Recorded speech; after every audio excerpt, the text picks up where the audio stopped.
Muy buenos días, estimados amigos del Grupo Radio Estéreo Mayrán. Hoy es sábado 20 de noviembre de 2021, aniversario revolucionario, y es un grato placer darle la más cordial bienvenida a esta mañana de historia. Gracias, muchas gracias por la oportunidad de convivir a través de esta pasión. Soy Luis Alberto Vázquez Álvarez. Un día como hoy, hace 111 años, debió iniciarse un movimiento político que también debería ser social, pero eso ya es muy conocido. En este programa trataremos aspectos relevantes de ese acontecimiento y tal vez lo más importante, algunas controversias de la Revolución Mexicana. Ese es el tema de hoy. Y recuerden, distinguidas damas y caballeros amantes de la historia, que para nosotros escuchar sus opiniones nos enaltece, eleva nuestra calidad humana. Por ello les invitamos a que con toda confianza nos brinden su visión del tema y nos honren con ella. Con mucho agrado damos la más cordial bienvenida a nuestro distinguido y muy apreciado invitado que ha estado con nosotros en toda esta serie, ahora de la Revolución Mexicana, Miguel García Audelo, editor y profesor egresado de la Facultad de Filosofía y Letras de la UNAM, actual coordinador del Seminario de Historia de UNAM San Antonio, Texas. Además, es un escritor destacado que tiene varios libros y precisamente esta semana acaba de presentar un nuevo libro que es Madero. Miguel, buenos días. ¿Qué tal? Muy buenos días. Gracias por la presentación de siempre tan animada. Bienvenidos, amigos, a este 20 de noviembre tan simbólico para todos los mexicanos. Oye, Miguel, espero que al final tengamos un poquito de tiempo para que nos hables de este libro que presentaste antier. O si quieres, después nomás nos hablas un poco y luego hacemos un programa especial sobre el libro de Madero. ¿Cómo ves? ¿Cómo no? Con mucho gusto, mi querido amigo. Muy bien.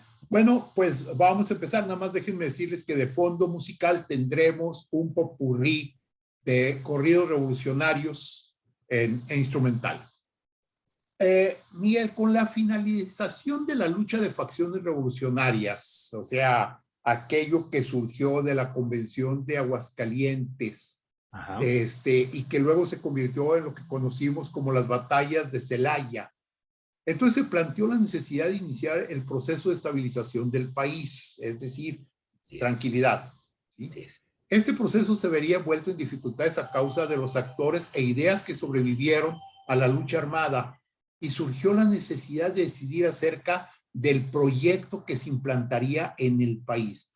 La pregunta sería, ¿qué fue lo que sucedió a partir de 1916-17? Pues bueno, como ya lo hemos venido comentando desde el programa anterior, pues hay muchos proyectos. La misma Revolución Mexicana tiene muchos proyectos encabezados por los dirigentes que después se convirtieron en símbolos mismos de la Revolución Mexicana, pero cuando finaliza la lucha de facciones, impera el que traía o el que enarbolaba don Venustiano Carranza. Venustiano Carranza, como recordarán nuestros queridos amigos, que nos escuchan, pues había levantado en contra de Huerta, enarbolando la bandera del constitucionalismo. Y aunque esta palabra es demasiado larga y puede llegarnos a trabar la lengua, tenía un objeto muy claro y muy sencillo. Y este era el de restaurar la Constitución que en su opinión había sido violada, que había sido violentada con el asesinato de Madero y la imposición de una dictadura. Entonces, Carranza ve oportuno levantarse en contra de Huerta, lo tira, ¿verdad? Y cuando triunfan, con el apoyo de Villa y Zapata, cada uno de estos individuos trae su propio proyecto. Después de una lucha encarnizada entre el 14, 15, 16, logra ganar Venustiano Carranza, y él, además de querer restaurar la Constitución, tienen un primer momento la idea de hacerle unos ajustes a la Constitución de 1857 para adaptarla a la nueva realidad que ya se vivía. Nada más que había un pequeño detalle, que la Constitución del 57, pues ya para 1916, estaba bastante rebasada por muchas circunstancias económicas, políticas y sociales, pero sobre todo porque había sostenido al régimen de Porfirio Díaz. Entonces, hacerle un ajuste a lo mejor no era una idea tan buena, ¿verdad? Así que Carranza emprende, o sea, se le ocurre la idea de hacer una nueva constitución. La primera vez que Carranza manifiesta este propósito, pues aparece en un cable fechado el 3 de febrero de 1916, en donde proyecta un escenario. Y este era que cuando la paz se restableciera, él iba a convocar un congreso debidamente electo por todos los ciudadanos, desde luego, que tendría un carácter constituyente para elevar a preceptos constitucionales las reformas que se habían dictado durante la lucha armada. O sea, esto es el primer propósito de Carranza una vez que ya es presidente. Entonces, ya no es reformar la Constitución, sino hacer una nueva, ¿no? Así es que el 14 de septiembre de 1916, Carranza, que había sido nombrado presidente o encargado del Poder Ejecutivo, ¿no?, convoca y fija por decreto fechas para elegir un nuevo Congreso y que se reuniera en una ciudad que curiosamente siempre ha sido conservadora desde la época de la independencia. Ahí estuvo un gran bastión del realismo, durante la época de la Guerra de Reforma también, el Imperio también. Y ahora en la Revolución, Querétaro, una ciudad con tradición conservadora, iba a ser el escenario de la integración de un Congreso cuyo propósito iba a ser hacer una nueva Carta Magna. Entonces, las elecciones se dan, logran constituir el Congreso, ¿verdad? Y llegan a formar 219 diputados que trabajan durante 2 meses entre diciembre de 1916 y enero de 1917. Ya con esta nueva Carta Magna, ¿no?, Carranza tiene las herramientas para poder formular ahora sí un nuevo proyecto de nación que estará, desde luego, dedicado al restablecimiento de la paz, en primer lugar, y en segundo, formar un Estado nacional. Yo creo que de esta discusión tan amplia que tuvieron los 219 diputados entre diciembre y enero de 16 y 17, pues hay que señalar algunos puntos importantes. Primero, es la constitución más moderna del planeta en ese entonces, la más progresista. Por ejemplo, se añaden o se enuncian por primera vez en una constitución o una ley, en una carta magna de esta naturaleza, lo que se conocen las garantías individuales. Ninguna constitución del mundo la tenía. La mexicana es la que empieza con esta tradición, que dicho sea de paso, es imitada por muchos otros estados nacionales en Europa y en América Latina sobre todo. Pero también hay artículos que, así como fueron formulados en esa época, siguen vigentes. Por ejemplo, el artículo 3º constitucional sobre la educación, ¿no?, que debe ser impartida por el Estado, laica, gratuita y obligatoria. El artículo 27 acerca de la riqueza que está en el subsuelo y que pertenece a la nación. El artículo 123, digo, hay muchas calles en el país que se llaman artículo 123 por la importancia, por lo sustancioso que es este artículo, en donde se estipulan las relaciones obrero-patronales y en donde pasan de ser una mera protección a un trabajador, como era en tiempos de Porfirio Díaz, en donde realmente no se lleva a efecto, a ser un derecho reivindicatorio, ¿ah?, de los trabajadores. Y finalmente otro, pues el artículo 130, que en un país como el que visito frecuentemente, como Estados Unidos, pues no ocurre, que es la regulación de las relaciones entre la Iglesia y el Estado, ¿verdad?, en donde claramente están separadas las facultades de una y otra.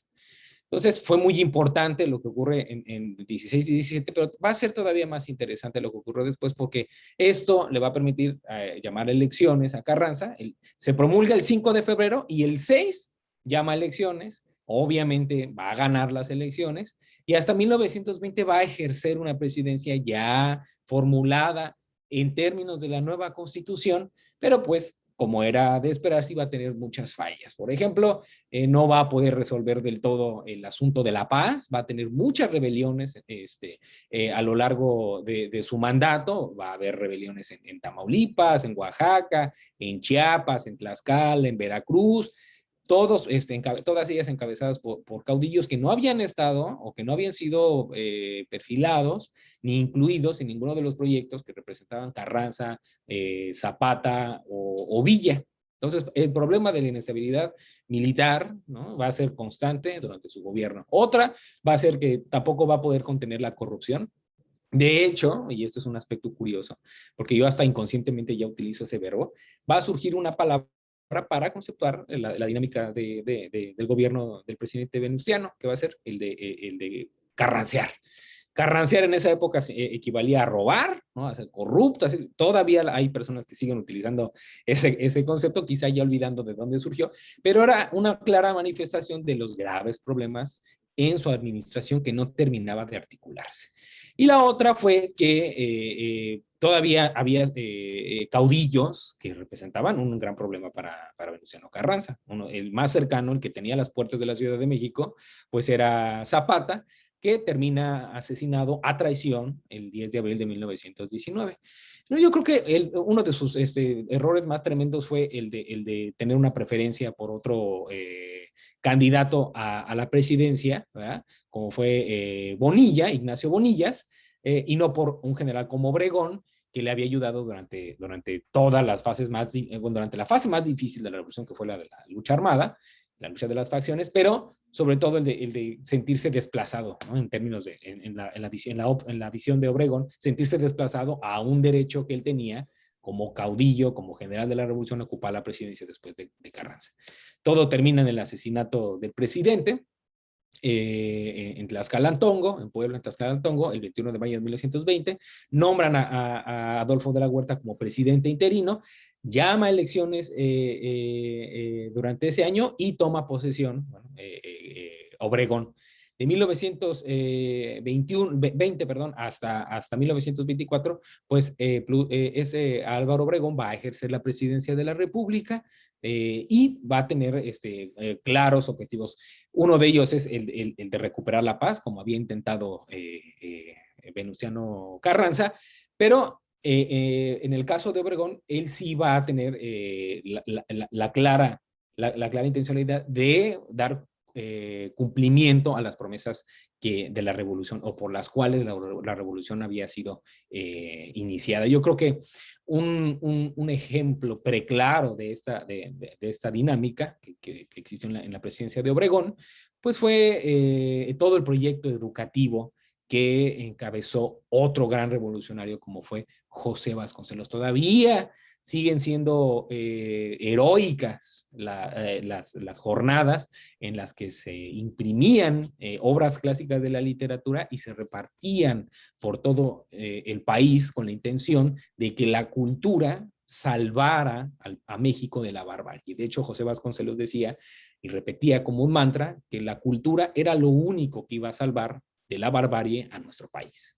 Yo creo que no se equivocó, su gran proyecto sigue vivo, y no solamente de los libros, sino abrir los recintos gubernamentales a los pinceles de los artistas como Obregón, como Orozco, como Siqueiros, que plasmaron en ellos su visión de la historia, ¿no? En términos de la política interna, pues fue muy hábil, porque a diferencia de Carranza, él sí pudo concertar una paz con los antiguos caudillos como Villa, que amenazaban constantemente la estabilidad del país. Entonces, Obregón, que por cierto, Villa había sido el causante de que perdiera el brazo, ¿verdad?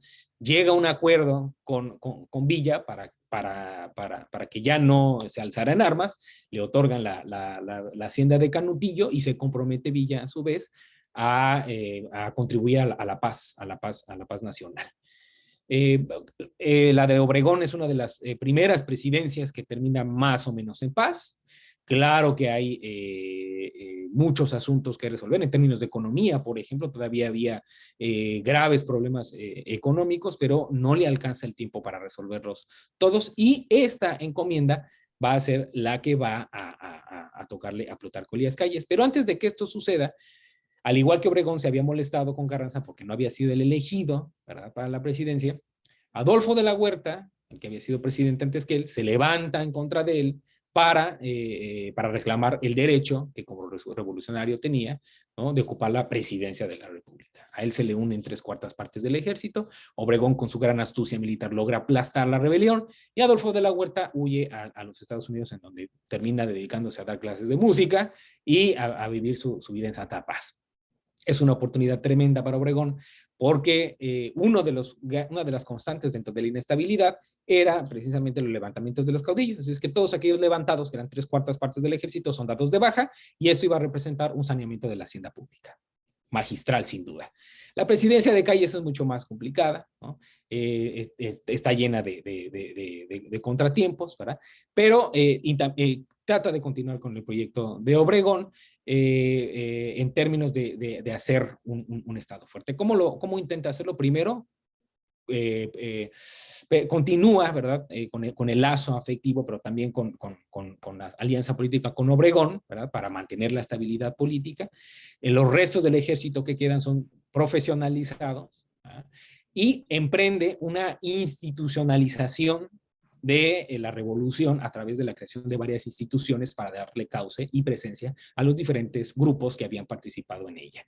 Y finalmente, pues, como lo había hecho Obregón, obtener un acuerdo con los Estados Unidos de América para primero reconocerlo como un Estado y reconocer su presidencia, pero sobre todo llegar a unos acuerdos económicos razonables en términos de los desastres que había provocado la revolución, que habían sido tratados en este acuerdo de Bucareli que tuvo la presidencia de Obregón, pero también el de ya no tener ningún problema.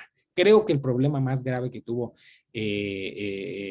a la mera mitad del mandato de Obregón fue la guerra cristera que se desencadenó por la ley Calles, que en términos escuetos se refería a limitar el número de sacerdotes en el país, o sea, por cada 6,000 habitantes tener un sacerdote, darles una licencia para ejercer, registrarlos, como hacemos ahora cualquier profesionista en México, y establecer castigos para aquellos que se negaran a cumplir las leyes. Obviamente esto no le pareció a la Iglesia Católica, se desencadenó la guerra cristera, fue un acontecimiento terrible, terrible, de hecho rebasa la presidencia de Obregón y es un problema que le lega a la siguiente administración. Las secuelas son muy grandes, ¿no? Pero a pesar de esta guerra, logra continuar con su proyecto y especialmente en términos de la estabilización económica. Prueba de ello es, por ejemplo, la fundación del Banco de México y la promulgación de muchas de las leyes que permitieron que hubiera más o menos una estabilidad, ¿no? Con la cual poder ejercer plenamente la presidencia de la República.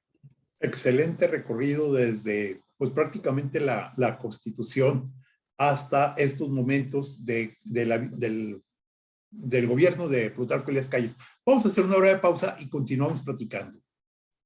Regresamos a Diálogos con la Historia. Estamos hablando de la Revolución Mexicana, que hoy cumple 111 años de su iniciación. Está con nosotros Miguel García Audelo, historiador y escritor de la Universidad Nacional Autónoma de México, de la UNAM, particularmente coordinador del seminario en Historia en UNAM San Antonio, Texas. Miguel, después del excelente recorrido que hiciste hace un momento, me quedan algunas ideas que quisiera expresar. Por ejemplo, ¿qué razón tenía Zapata cuando decía que la silla presidencial estaba embrujada? Lo que comentabas en una ocasión anterior. Porque resulta que en 1920 Obregón quiere la presidencia y se levanta en armas con el famoso plan de Agua Prieta. Pero luego también en 1924 se levanta en armas Adolfo de la Huerta, que había sido presidente por solamente 6 meses. Así es. Y que pues también quería la presidencia, pero ahora la quería completa, quería 4 años, que era lo que duraba entonces el gobierno presidencial. Así es. Sí. Entonces resulta con que seguía habiendo esta situación. Ahora bien, la muerte de Carranza y el gobierno de Obregón señalaron hacia una dirección en donde los caudillos comenzaron a ser incómodos para lograr la paz. Lo vamos a hacer con una serie de levantamientos que va a haber, que mencionabas ahorita, y algunos de ellos. Y particularmente, pues aquí en Torreón vamos a vivir uno muy especial, que es el de Gonzalo Escobar. O al menos eso es lo que se pensaba, ¿verdad? Que ya se debería lograr la paz. Pero ¿qué le esperó a México en la última etapa revolucionaria antes de la fundación de las instituciones que contuvieron la dinámica política nacional, precisamente con la llegada de Calles a la presidencia de la República? Así es, sí, bueno, mira, empiezas muy bien porque entre brujerías e ironías, ¿verdad? La historia está llena de ellas, especialmente la de México. Este famoso episodio de Villa y Zapata ante la silla presidencial es muy elocuente, porque es un gesto que hasta ahora siguen haciendo. Yo recuerdo hace 6 años al gobernador de Nuevo León haciendo un gesto muy similar, ¿no? Y hasta le puso ahí un letrero. acerca de que esas sillas estaban como embrujadas, y de hecho se sigue repitiendo esta concepción, porque ahora pues se dice que el poder atonta a los inteligentes y vuelve locos a los débiles de principios, dicen, ¿no? Entonces, está muy lleno de eso, y la Revolución Mexicana yo creo que es un muy buen ejemplo de cómo, o sea, los caudillos que por un primer momento llegan a colocarse en la cima de la victoria, empiezan, ¿verdad?, a caer pues en esas conductas y actitudes, ¿verdad?, que habían propiciado justamente la Revolución Mexicana. La primera actitud que notamos de ellos es que se empiezan a matar, ¿no?, uno contra otro.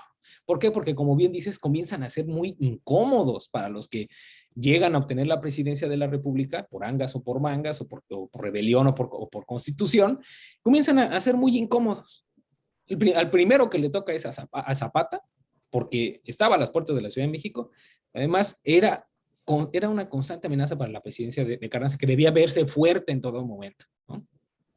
Pero aunque Zapata había sido derrotado y, bueno, relativamente derrotado, pero sobre todo encapsulado en Morelos, recogen sus aspiraciones del reparto agrario y de la devolución en el artículo 27, es decir, su revolución no es cegada, ¿no?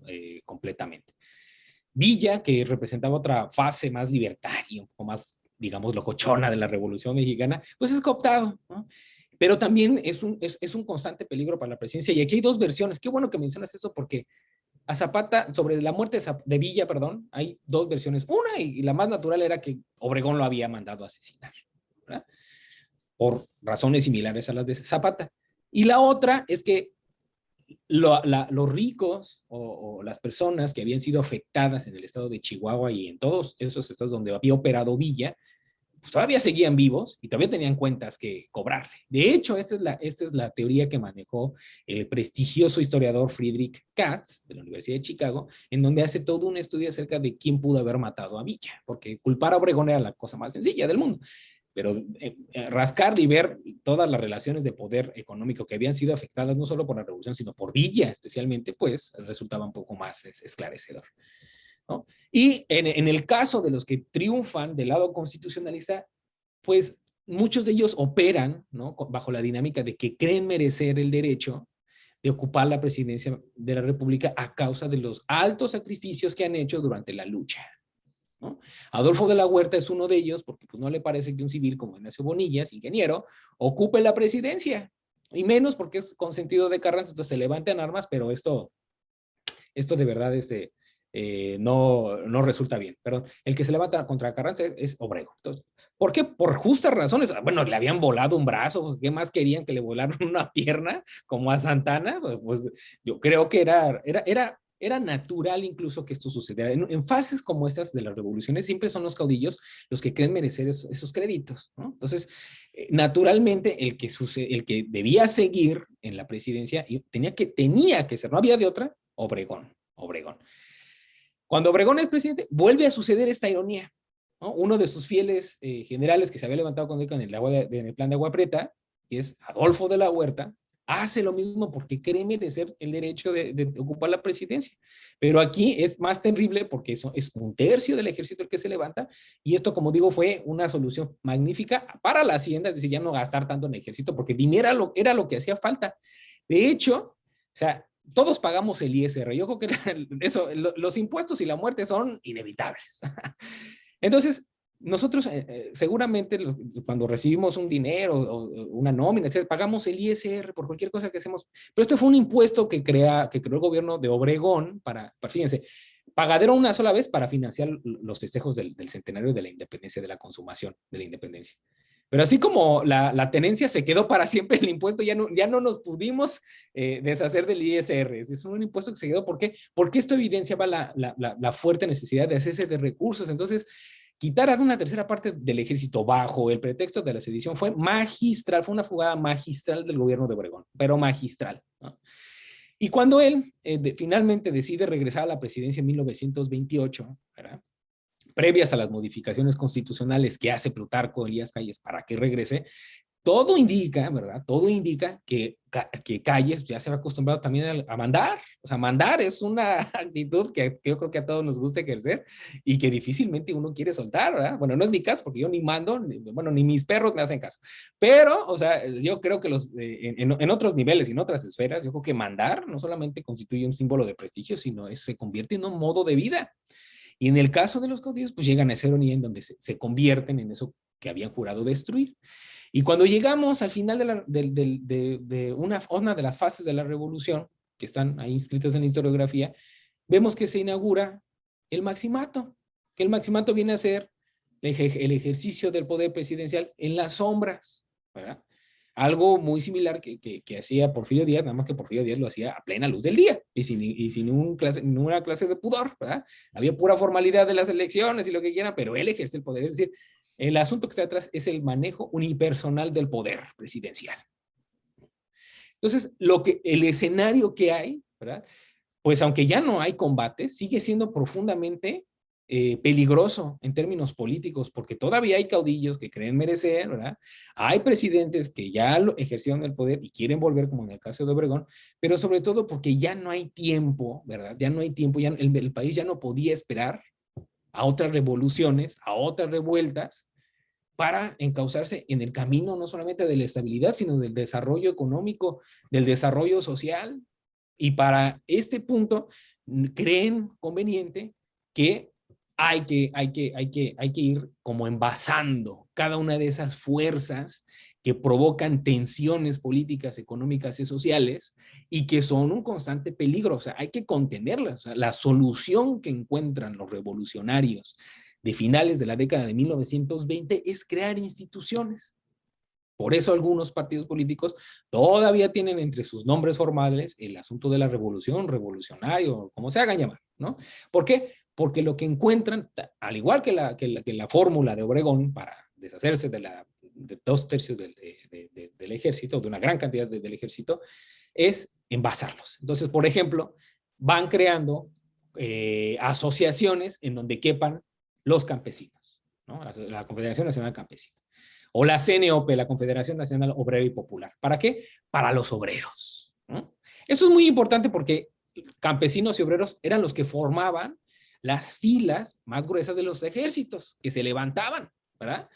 Y en el caso de que no fueran obreros o campesinos, y sí políticos, se creó un partido político, como los que existían en la tradición occidental, y en este caso fue el PNR, ¿no? Para encauzar ahí a los obreros y campesinos, en el caso, pero sobre todo a los militares. Es decir, para darle una solución institucional a todas sus aspiraciones. Decían, bueno, tú quieres escoger o tú quieres ocupar un cargo en el gobierno, pues no te levantes en armas, mejor haz campaña, ¿no? Haz campaña, juega con esas reglas electorales y mira, como todavía estamos en tiempos de los caudillos, seguramente vas a ganar. Y sí, así lograron encauzarse, ¿no? Hacia un escenario de paz, ¿no? Desde luego que hubo sacrificios terribles, y no estoy hablando precisamente de humanos, sino que la democracia que nace en estos años todavía es muy endeble, con muchos detalles, ¿verdad? Pero era lo que había, y hacia esta dirección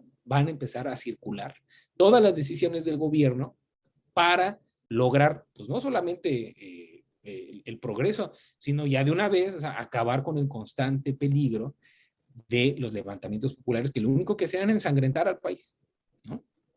Por esa razón, en 1929, cuando hay elecciones y en las que participa un personaje tan importante como José Vasconcelos, pierde las elecciones y acusa, ¿verdad?, de fraude electoral. Pues sí, porque ¿cómo iba a ganar un abogado, por más filósofo y abogado? Pues claro que no iba a poder contra la familia revolucionaria, pues eso era bastante claro. Pero lo importante no era esto, ni que tampoco la acusación del fraude, sino que cuando lanza su plan de Guaymas, justamente desde aquí, desde San Antonio, nadie le hace caso. Nadie le hace caso. ¿Por qué? ¿Porque su aspiración no fuera legítima? No, sino porque ya estaba cansado el país, ya no aguantaban más rebeliones, por muy legítimas que fueran, ¿no? Y eso también explica por qué Plutarco Elías Calles puede ejercer el poder detrás. O sea, él no está al frente, pero ejerce o influye en los presidentes que colocan, ¿no?, que los que ocupan la presidencia de la República, pero, o sea, se evita a toda costa rebeliones. Las que hay después, por ejemplo, los seguidillistas o los almazanistas, años después, tienen el mismo destino. ¿Por qué? Porque las cosas ya cambiaron, ya no hay lugar para eso. Y como tú decías al principio, o sea, resulta cosa de brujería, ¿no? Pero esta gran ironía histórica de la revolución, ¿no? Que como un experimento político, la verdad sea dicha, pues en muchos aspectos fue un fracaso, ¿no? Porque cuando ves el maximato, pues, pues ¿cuál cambio? O sea, sigue ejerciendo su poder como en tiempos de Porfirio Díaz, pero sin duda alguna, su gran proyecto en términos culturales fue todo un éxito. Y tal es la muestra de que hoy, sábado 20 de noviembre, en el 111 aniversario, seguimos conversando sobre ello. Ahora, ¿qué es lo que vamos a ver en el siguiente tranco del programa? Vamos a ver qué se ha dicho de ella, qué se cree de ella y sobre todo, si todavía revoluciona. Déjame preguntarte algo importante sobre algo que has estado mencionando. ¿De dónde viene la palabra maximato? Platícanos un poco de ello. Pues el maximato es un término despectivo, ¿no? Para referirse al jefe máximo de la revolución. Y como la figura central de este periodo es el jefe máximo, ¿no? La verdad es que eligieron entre inconvenientes porque no le iban a poner el plutarcato, ¿verdad?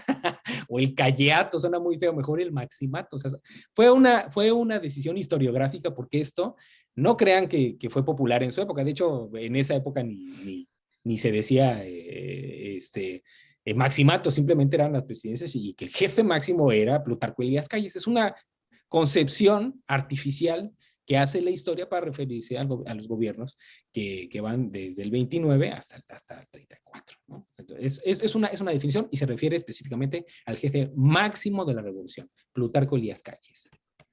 ¿Qué tan cierto es que ese nombre se lo puso precisamente Vicente Lombardo Toledano?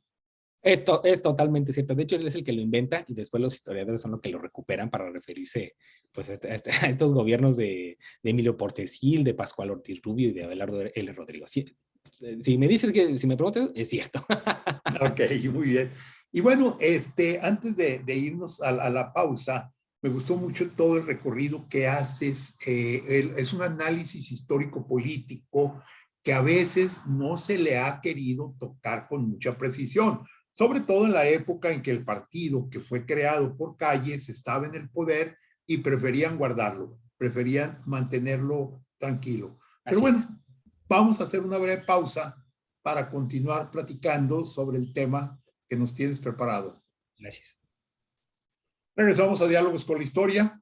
Estamos platicando con Miguel García Audelo, historiador, escritor, egresado de la Facultad de Filosofía y Letras de la UNAM, actual coordinador del Seminario de Historia en UNAM San Antonio, Texas. Y bueno, nuestro tema de hoy es controversias de la Revolución Mexicana. Y precisamente, Miguel, en vista de lo que se ha comentado en los dos últimos programas, me gustaría hacer una reflexión que ponga en balance lo que sucedió, lo que se dice que sucedió y lo que creemos que sucedió acerca de la Revolución Mexicana. Es decir, creo que es muy apropiado preguntar cuáles son las controversias acerca de la Revolución Mexicana en el plano de la historia escrita y de los historiadores. Sí, cómo no. Eso es algo muy interesante porque nos permite hablar de cosas que efectivamente pasaron en tiempos de la Revolución Mexicana, pero que seguimos discutiendo, es decir, nos retrotrae del pasado al presente de manera constante, ¿verdad?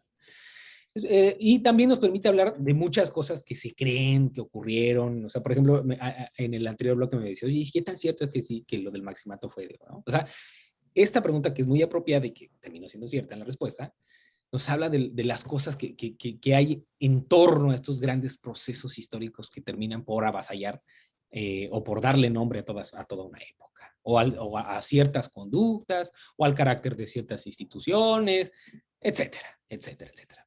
Pero bueno, yo creo que por principio, o sea, tendríamos que hablar digamos, de la materialidad, ¿no? O sea, la Revolución Mexicana se da en un momento en que México se encontraba boyante en términos demográficos, ¿no? O sea, existían las condiciones, por decirlo de alguna forma, pues para que el desarrollo demográfico continuara como hasta entonces. Entonces, una de las primeras controversias que ha existido sobre la revolución es cuántos muertos hubo. O sea, nosotros somos una cultura muy huesera, o sea, nos interesa, a ver, numerito de cuántos se murieron. Igual, de las primeras cosas que se preguntaban sobre la independencia es cuántos muertos hubo en la independencia, ¿no? Y aquí, en el caso de la revolución, pues las cifras son muy diferentes, ¿eh? Porque no es lo mismo decir hubo 500 muertos en una batalla o hubo 550 muertos a decir 1 millón o 3 millones. O sea, diferencias de 2 millones o 1 millón de personas que creo que sí se notan. Entonces, la mayoría de las fuentes apuntan que hubo entre 1 millón y 3 millones de muertos durante la Revolución Mexicana, ¿no? Todo indica que, bueno, ¿por qué se hacen esas estimaciones? Porque cuando revisan los censos de 1910, en la época del primer centenario de la independencia, y luego lo revisan 11 años después durante el mandato de Obregón, se dan cuenta que falta 1 millón de personas. Había por lo menos 15 millones de personas viviendo en todo el país en 1910, y para 1921 había 14. Entonces los historiadores, que no saben matemáticas, ¿verdad? Pues por eso estudian historia, porque no saben contar ni con los dedos, pues dice, falta 1 millón, bueno, entonces hubo 1 millón de muertos, ¿no? Pero hay otras consideraciones que a lo mejor escapan de nuestra capacidad numérica y que no nos hacen ver con claridad a los historiadores todos los elementos. Por ejemplo, no se cuentan, sí se cuentan obviamente la gente que se murió en combate, pero también hay otros aspectos, por ejemplo, la disminución de la natalidad. O sea, cuando no hay condiciones para vivir tranquilamente, pues yo creo que las personas lo último que piensan es en reproducirse, o sea, con todo el respeto del mundo, ¿no? O sea, no creo que tengan muchas ganas de tener hijos. Por ejemplo, mi generación, ¿no? Que no es tan joven ni tan vieja, se plantea como posibilidad única no tener hijos por las actuales condiciones que hay en el planeta. Esa es una constante en mi generación, lo cual nos indica que las circunstancias históricas no nos permiten desarrollarnos como nos desarrollaríamos en un planeta que en donde sí se puede respirar a gusto, ¿verdad? O donde uno puede andar en la calle sin cubrebocas a causa de las pandemias. Pero bueno, este es un ejemplo, digamos, muy actual. Además de la disminución de la natalidad, no se puede, por ejemplo, la migración. O sea, los conflictos armados siempre traen consigo desplazamientos humanos. O sea, desgraciadamente en nuestro país, a causa de lo que ocurre, pues hay muchas gentes que abandonan sus pueblos y se trasladan a otros, por ejemplo, lo que está ocurriendo en los estados del norte, o lo que ocurre en Chiapas, pero también por las circunstancias precarias de la economía, se van a otros países como Estados Unidos principalmente, ¿verdad? Y en el caso de la revolución, pues Estados Unidos no fue el único, también se fue gente a Guatemala, también se fue gente a Cuba, los menos se fueron a Europa, pero desde luego que hay desplazamientos de personas. Cuando hay inestabilidad por todo lado, se desarticula la economía y todo eso, pues tampoco hay condiciones para producir. Entonces la gente se muere de hambre. Entonces tampoco se contaron los muertos por las hambrunas que provocaron los combates, ¿ya? Y como si esto no fuera suficiente, ya durante la presidencia de Carranza hubo un acontecimiento similar al que está ocurriendo hoy en día. Hubo una pandemia, nada más que en esa época fue la gripe española de 1918, que dejó muchos muertos y pues se dice que en el caso de México no fue tanto afectado, pero llegan a estimar hasta 400,000 víctimas nada más por la gripe. 450,000 víctimas. Ahora, hay muchas estimaciones. Creo que la estimación más adecuada fue la que se hizo en 1993, la que llevó a cabo Manuel Ordorica y José Luis Lezama, en donde tomando todos estos elementos y dejando de lado un poco la historiografía que se había escrito en el siglo XX, pues llegaron a cifras como las siguientes, que había habido 1.4 millones de muertos, 1.1 millones de nacimientos frustrados, 400,000 desplazados por la guerra y 500,000, ¿no? Entre 500,000 y 1 millón como margen de error en tus cálculos. Entonces, eso es lo primero que resalta cuando analizamos un proceso como el de la Revolución Mexicana. Ahora bien, cuando nos encontramos esto que tú dices de qué se dice, qué se piensa, ¿no? Los historiadores a veces no se ponen de acuerdo sobre los lapsos de la revolución. Yo en el programa pasado he dicho de que pues sabemos cuándo empezó, eso sí, todo el mundo sabe cuándo empieza, ¿no? Al menos nominalmente, porque el 20 de noviembre de 1910, pues no crean que se levantó todo el mundo en armas. O sea, amaneció el 20 de noviembre como amanecía el 19, ¿no? O sea, no hubo, pero esa fecha simbólica que está en el plan de San Luis se toma como el inicio de la revolución. Entonces ahí no hay discusión. Lo que discuten es cuándo acabó. ¿Cuándo acabó? O sea, hay gente muy radical que dice, la revolución termina con la muerte de Madero, porque Madero encarnaba los ideales democráticos, ¿verdad? Hay gente que dice, no, la revolución concluye en 1917. ¿Por qué? Porque es el fin del régimen, ¿no? que mató a Madero, ¿no? Es la destrucción del andamiaje con el que funcionaba el antiguo régimen y se propone uno nuevo sobre el que se construyen todas las presidencias desde Carranza hasta la de López Obrador hoy, ¿no? Con sus naturales modificaciones a lo largo del tiempo. Otros dicen, no, la revolución se acaba con la muerte de los caudillos como Zapata y Villa. Porque, bueno, de hecho hay una obra de Adolfo Gili que se llama La Revolución Interrumpida. ¿Por qué le puso así a ese libro? Porque él sostiene que la revolución se acabó cuando Villa y Zapata mueren con sus ideales, ¿no? Eclipsados por los ideales constitucionalistas de Carranza y Obregón. Esa es la explicación formal que da este historiador. Me parece muy interesante porque también es simbólica. Con Zapata también se mueren esas aspiraciones, ¿no? de la tierra. Y con Villa, este aspecto libertario, ¿no? De la libertad por la libertad, de la aventura, del heroísmo. O sea, ahí se acaban los grandes personajes de la Revolución Mexicana. Hay otros que dicen, no, la revolución se acaba con la presidencia de Obregón, porque ya no la revolución, es una época de caudillos, ¿no? De los grandes caudillos, de Adolfo de la Huerta, de Obregón, de Plutarco Elías Calles. Entonces ya es otra fase diferente y no puede ser la revolución. Son individuos que participaron en la revolución, pero ya no son los revolucionarios de Madero, de Zapata, de Villa, de Carranza, ya son otros. Con la década cambia la perspectiva, ¿no? Con la década de 1920 cambia también la función de los actores en el escenario político y por tanto debe definirse de una manera distinta, ¿no? Hay otros más laxos que dicen, no, bueno, en realidad termina con la muerte de Obregón. O sea, la revolución es del 10 al 28. ¿Por qué?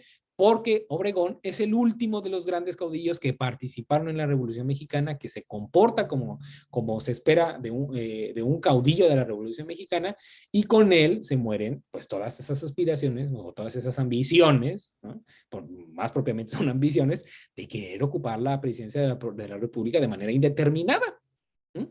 Y entonces, por esa razón resulta muy elocuente que en el funeral de Álvaro Obregón, Plutarco Elías Calles dice, con la muerte de Obregón se concluye la fase de los caudillos y empieza otra era de las instituciones. Ese discurso yo creo que fue la piedra de toque para decir, bueno, aquí se acaba la revolución, porque el maximato, ¿verdad? Pues ya no es ni Madero, ni Carranza, ni Obregón, ya es una dinámica totalmente distinta en donde los actores, además de que son diferentes, pues ya están insertos en otra dinámica en términos del desarrollo del manejo unipersonal del poder que va a caracterizar el régimen de Plutarco Elías Calles. Yo creo que por eso también resulta muy inteligente, ¿verdad?, de que cuando Lázaro Cárdenas asciende al poder, sí, ciertamente apoyado por Plutarco Elías Calles, él considera que la influencia no es tan benéfica como Plutarco pensaba, pero tampoco lo va a mandar a matar ni tampoco se va a rebelar. Entonces él elige el muy diplomático camino del destierro para Calles, ¿no? Para Calles, yo creo que eso fue. Y hay otros muy radicales, mucho más radicales, bueno, no, sí radicales porque ya están en el otro extremo donde dicen, no, bueno, la revolución terminó en 1940 con la presidencia de un civil, ¿no? Como fue Miguel Alemán Valdés. Entonces, la revolución termina en los años 40 con la presidencia de Alemán, porque además se toman en consideración otros elementos, el de la economía. El de la economía. Si ustedes ven o si ustedes recuerdan todo lo que hemos visto aquí, pues todos los presidentes desde Madero hasta Plutarco tienen problemas económicos, o sea, tienen incluso que crear nuevos impuestos para sostenerse o llegar al extremo de dar de baja a 3/4 partes del ejército mexicano, ¿no? Pero en el caso de la presidencia de Miguel Alemán, pues hay mejores condiciones y de hecho ingresa México a la gloriosa etapa que conocida como el milagro mexicano, que va a acabar por lo menos, por lo que los números nos indican, 3 décadas después, en donde ya a partir de entonces ya no se habla de la revolución, sino ya hablan del México moderno. Pero pues todas estas discusiones pues seguirán vigentes, ¿verdad?, mientras sigamos estudiando a Madero, a Carranza, a Obregón, como símbolos de un proceso que cambió para siempre al país, sin duda, pero que siguen siendo considerados en términos de la reivindicación de ciertas luchas y que por esa razón permanecen muy vivos, son símbolos, ¿no? Personas que se convirtieron en símbolos y que continúan en el imaginario colectivo con una vitalidad enorme. Y precisamente, gracias a tu comentario del principio, eso me permitió hablar de un personaje como Madero, pero no el Madero revolucionario que todo el mundo conoce, sino de un Madero muy poco conocido que estuvo en Estados Unidos y en otros lados con intenciones no precisamente revolucionarias. Pero esto, querido amigo, yo creo que podemos discutirlo en un programa aparte. Excelente. Déjame, antes de hacerte la invitación formal, comentarte que yo también tengo una idea. La revolución democrático, que le llaman democrático burguesa, que inició Francisco y Madero con el principio de no reelección del presidente de la República, que como ya habíamos comentado, era una frase de Porfirio Díaz contra Juárez en el Plan de la Noria de 1871. La revolución democrática terminó el primer domingo de julio de 1928, cuando Álvaro Obregón se reeligió como presidente de la República. Ahí sería para mí el punto de inflexión de la historia democrática de México. Y posiblemente la revolución agraria termina en 1936 con el reparto agrario que hace en La Laguna y en Yucatán Lázaro Cárdenas. ¿Sí? Pero una vez más son precisamente criterios diversos que pueden tener sus argumentos, ¿no? Siempre habrá argumentos. Y lo interesante es discutirlo, o sea, por ejemplo, estas perspectivas son evidentemente dadas por tu cariño sí a la historia, pero porque tú tienes otros elementos, ¿no? Que no están precisamente más, no son tan rigurosos como los que tienen los historiadores obsesivos, ¿no? Y que de verdad encarnan, o sea, verdaderas luchas de la revolución como son el reparto agrario, ¿verdad? O la lucha democrática que le costó la vida a Madero. Así es, efectivamente. Y volviendo entonces ahora sí a Madero, a mí me gustaría invitarte para que la próxima semana nos platicaras de este libro que presentaste antier en San Antonio, Texas, de Madero, precisamente en San Antonio. ¿Cómo ves? ¿Cómo no? Con mucho gusto. Vamos a hablar de un aspecto muy poco conocido de nuestro querido apóstol de la democracia. Muy bien, pues no nos quieres dar más, pero está bien, porque así lo dejamos para precisamente generar un poco más de interés. Entonces, la próxima semana vamos a contar con que el 27 de noviembre nos vas a platicar este libro de Madero en San Antonio. ¿Cómo Perfecto. Bueno, Miguel García Audialo, muchísimas gracias por este programa. A mí me pareció muy, muy positivo. Gracias. Gracias por la invitación. Muchas gracias a mi compañera Claudia Martínez Martel en la coordinación general de este programa, a Roberto Ríos en la dirección de grabación y a ustedes, estimadas amigos, ya les comentamos, nos esperamos el próximo sábado 27 de noviembre con la presentación del libro Madero en San Antonio. Muchas gracias, muy buenos días, muy feliz fin de semana.